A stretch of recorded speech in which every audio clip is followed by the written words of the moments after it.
Ladies and gentlemen, the Palace Press Officer, Undersecretary Claire Castro.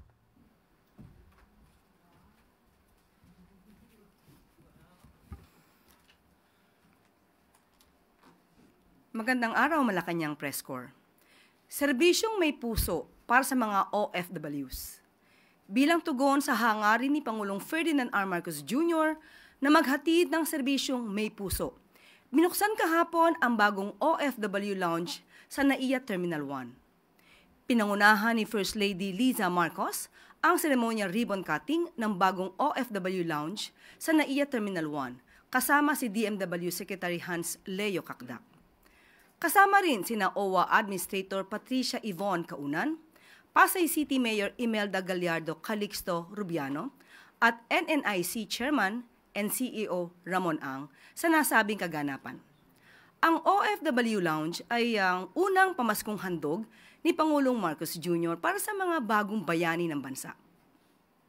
Ayon sa DMW, sa pangunguna ni Secretary Cacdac, mararanasan ng mga kababayan nating OFWs ang mas maluwag, mas maaliwalas na espasyo at mas pinalawak na serbisyo gaya ng complimentary food and drinks, comfortable resting areas, charging stations, at secure baggage storage rooms.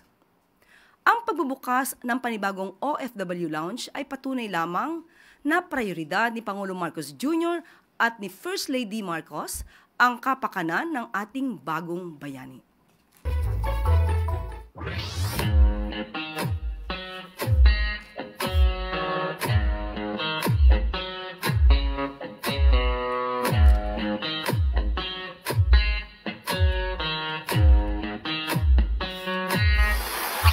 Okay, let's go.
At maaari na po akong tumanggap ng inyong mga katanungan. First question, Eden Santos, Net25. Yusek, good morning po. Any reaction po from the Palace regarding po dun sa 14 million pesos na uncollected expenses po ng Marcos administration sa kanilang foreign trips na filag po ng COA? Actually po, lumalabas po dito sa COA report or sa nabanggit na anunsyo or pag-flag ng COA. Ang COA, ang OFW ang may receivables. So, dapat ang OP ang babayaran ng ibang mga ahensya. Okay, ito po ang masasabi natin patungkol dyan, and I quote, "Collection letters were already issued in April and May 2025. Of the said amount, 7,887,555.64 or 55% were already collected to date.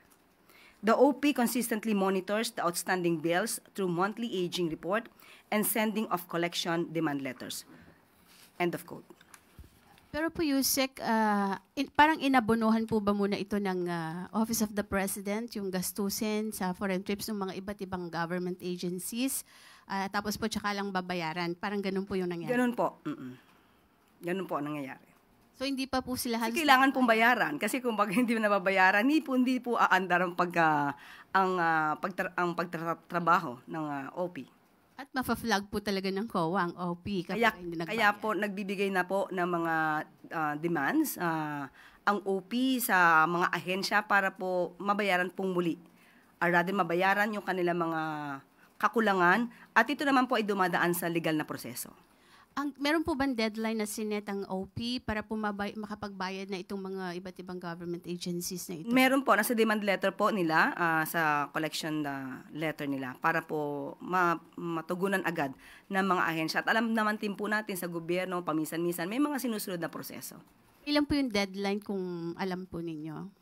Hahanapin ko po muna yung demand letter para po mabigyan ko po kayo ng update patungkol po dyan. Thank you po. Thank you po. Follow-up question, Maricel Halili, TV5.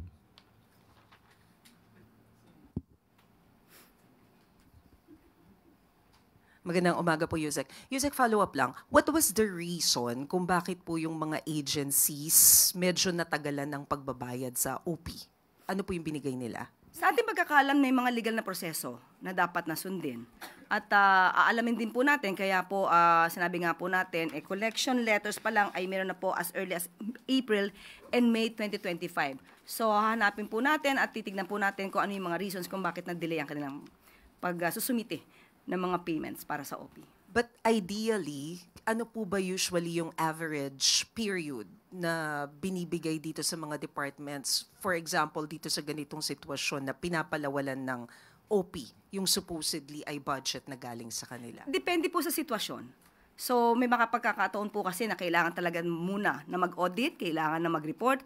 So aalamin po natin sa mga ahensya kung bakit medyo natagalan ng kanilang pag-remit ng kanilang mga payments. Salamat, Yusek. Thank you. Julie Baisa, 1PH. Morning, Yusek. Yusek, PCIJ reported na isa daw po sa nangunang beneficiaries ng allocable funds ng DPWH ng district ni Ilocos Norte 1st District Congressman na Sandro Marcos from 2023 to 2025. Baka nakarating na po ba to sa Pangulo or may comment? Kasi sinasabi po, mukhang politicized daw yung pagpopondo dahil mataas yung nakuha ng 1st District ng Ilocos Norte kahit na mas mababa yung population as compared with, for example, Rizal na mas mataas yung population pero mas konti yung allocable funds. Nabasa na po ng Pangulo ang nabanggit na report or pag-uulat ng PCIJ. But as of now, I cannot speak for in behalf of Congressman Sandro Marcos. At sabi naman po niya, siya po ang nagboluntaryo. Kung ano man po ang issue sa kanya, siya mismo ang pupunta sa ICI para maimbestigan po siya. Bigyan lamang po siya ng date para po magkaroon ng tamang schedule. Si Presidente po, anong comment, Yusek, dun sa report? Alam naman po ng Pangulo na alam ni Congressman Sandro Marcos ang kanyang ginagawa at alam niya po kung paano ito sasagutin. Thank you. Follow-up question, Jean Mangalus, Philstar.com. Good morning. But would the palace be open to the possibility of a lifestyle check for the presidential son and the family, given the allegations of corruption? Nandiyan na po yan. Wala mong pinagbabawal sa lifestyle check. Kahit sino po. So open po na? Open po, even before. Thank you. Let Narciso, DZRH. Mike, please po.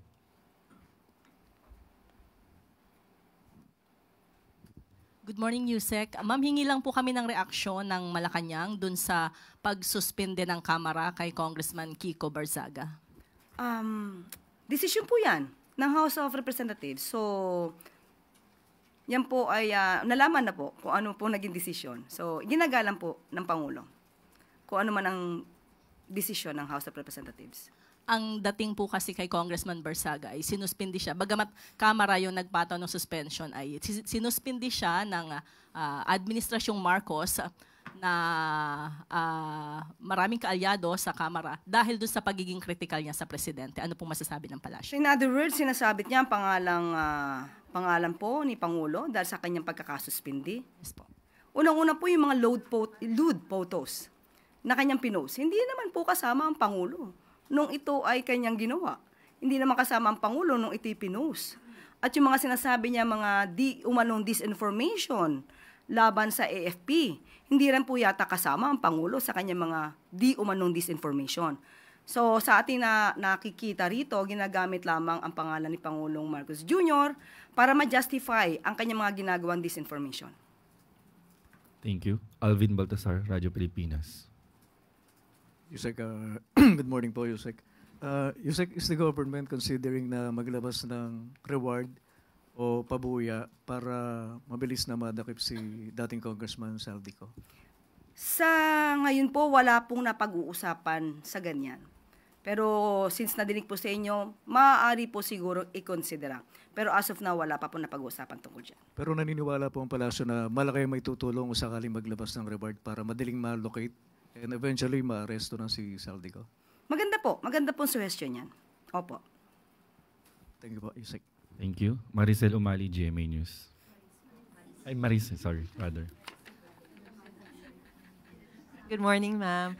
Ma'am, speaking of mga fugitives, meron na po ba tayong information as to the whereabouts of Cassandra Leong and ano po yung efforts natin to track her? Yeah. Actually, humingi po tayo ng response mula sa DILG. At ang sabi po ay sa kasalukuyan, base sa kanilang records, nasa Pilipinas pa po si Miss Cassandra Ong. At patuloy pa rin po ang paghahanap sa kanya dahil nga siya po ay tinatawag na fugitive dahil may warrant of arrest na po. So, kung sino man din po sa mga kababayan natin ang makakakita kay Cassandra Ong, ipagbigay alam din po agad sa ating law enforcement agencies para pa magampanan din po ang pagsiserve ng warrant of arrest sa kanya. In the same light, ma'am, i-request nyo ba ang taong bayan na picturean din siya pag siya'y makita katulad ng request ng DILG na gawin for Zaldico? Sa lahat ng mga pagkakataon, sa lahat ng maaaring gawing paraan, maliit, malaki na tulong, makakatulong po yan sa gobyerno para po mahanap ang mga fugitives. Maraming salamat po. Thank you. Ann Soberano, Bombo Radio. Yusek, good morning. Tugon lang po ng Malacanang regarding po sa sinasabi ni Zaldico kasi nakasulat, ito po ay galing sa kanyang sulat para kay Pangulong Marcos. Sinabi kasi ni Zaldico na si dating Senate President Escudero po ang nag-utos na magtapyas ng pondo sa ilang government agencies sa 2025 budget. At sinabi niya, hindi po daw ang Kamara ang nagtapyas, kundi po ang Senado. Ano po ang masasabi dito? May effort na rin po ba na investigahan po ito? Unang-una po, kung ang itunuturo niya po ay Senado, mas maganda po siguro na ang Senado mismo ang sumagot ito. Kung sino mang particular na tao ang kanyang binabanggit, mas maganda po na maitanong kung ito'y may katotohanan. Considering the fact that Zaldico is still not here in the country.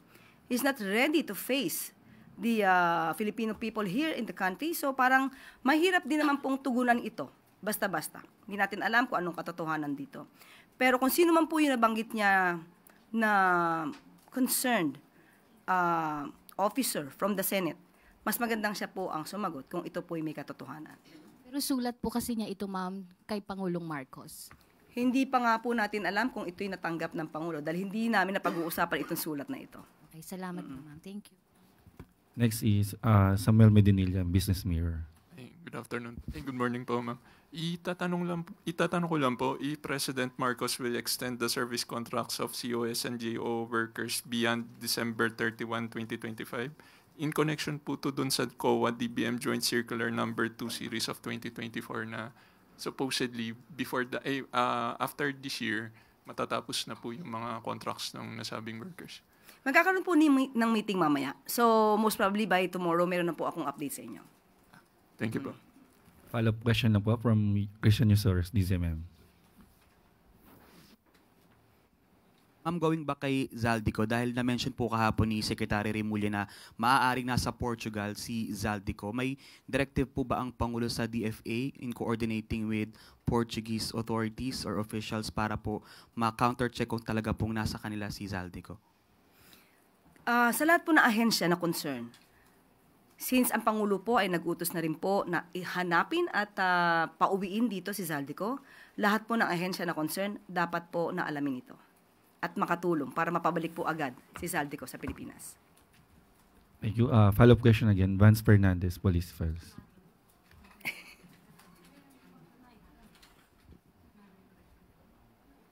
Yes, ma'am. BP Sara Duterte says that she will fight against greedy of a certain high-ranking officials in the government. Any comment on this? Again, she will what? Fight. Fight what?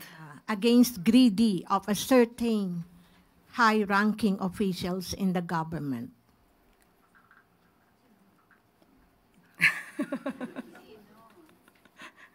Sinong particular?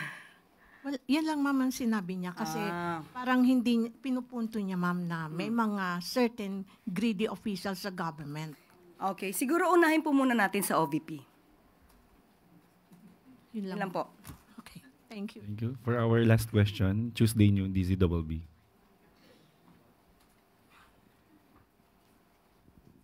Good morning, ma'am. Ma'am, may mahahalagang position po sa palasyo na hindi pa napupunan like Office of the Chief Presidential Legal Counsel at saka yung PLLO. Mayroon na po bang kapalit sa mga pwestong ito? Mamaya po magkakaroon kami ng meeting at maaari ko pong itanong yan. Sa ngayon po ay wala pa pong nababanggit sa amin. Doon po sa MECO, ma'am, parang mayroon na kaming narinig na mayroon nang naiupo doon, hindi pa po naia-anunsyo. Hindi pa po na ibibigay muli sa akin. Kapag ka po na ibigay sa akin ng pinakadetalye, ibibigay ko po agad sa inyo.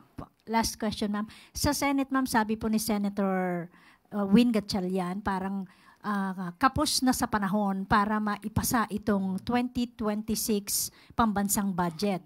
Kapag ka nangyari daw po yun, mauulit itong pinaka-maanumalyang 2025 national budget. Ano ba ang pwedeng gawin natin para maihabol na maipasa yung 2026 budget? Ay, bilisan ng trabaho. Dapat bilisan ng pag-aaral. Ayaw po ng Pangulo ng reenacted budget. Alam po natin yan.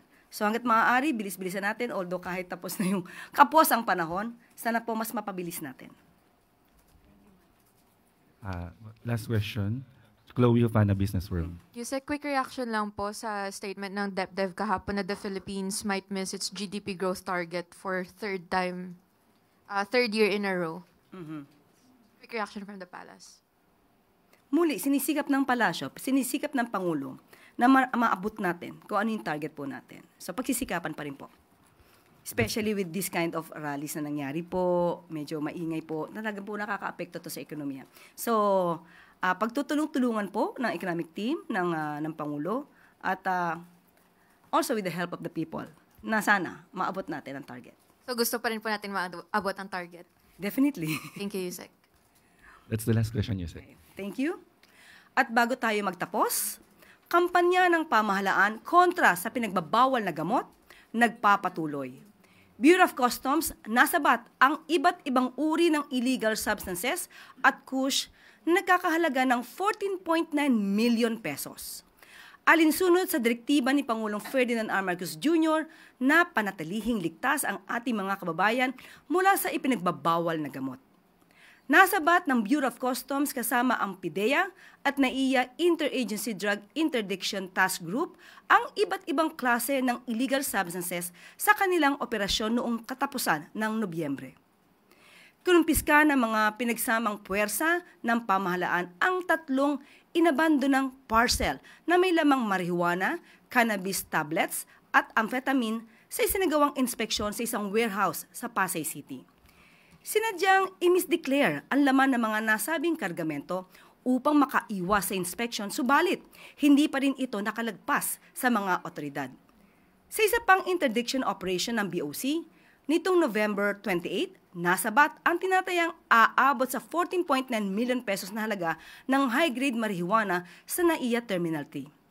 Dahil sa masusing koordinasyon ng BOC, PIDEA at ibang ahensya, kinumpiska ang isang luggage na naglalaman ng 18 vacuum-sealed pouches. Ang mga ito ay may kabuang timbang na 9.9 kilos ng hinihinalang mga pinatuyong dahon ng marijuana kush. Binalaan naman ni Customs Commissioner Ariel Nepomuceno ang mga elementong nagbabalak gumawa ng iligal na magiging mabilis ang aksyon ng pamahalaan upang parusahan ang mga nagtatangkang magpuslit ng iligal na kontrabando sa bansa.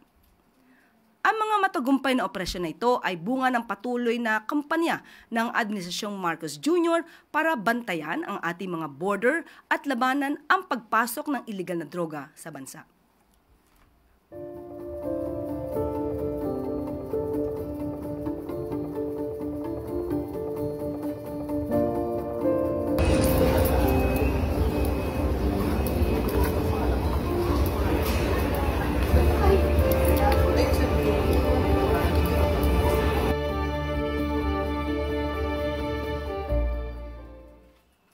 At dito na po nagtatapos ang ating press briefing. Magandang araw para sa bagong Pilipinas.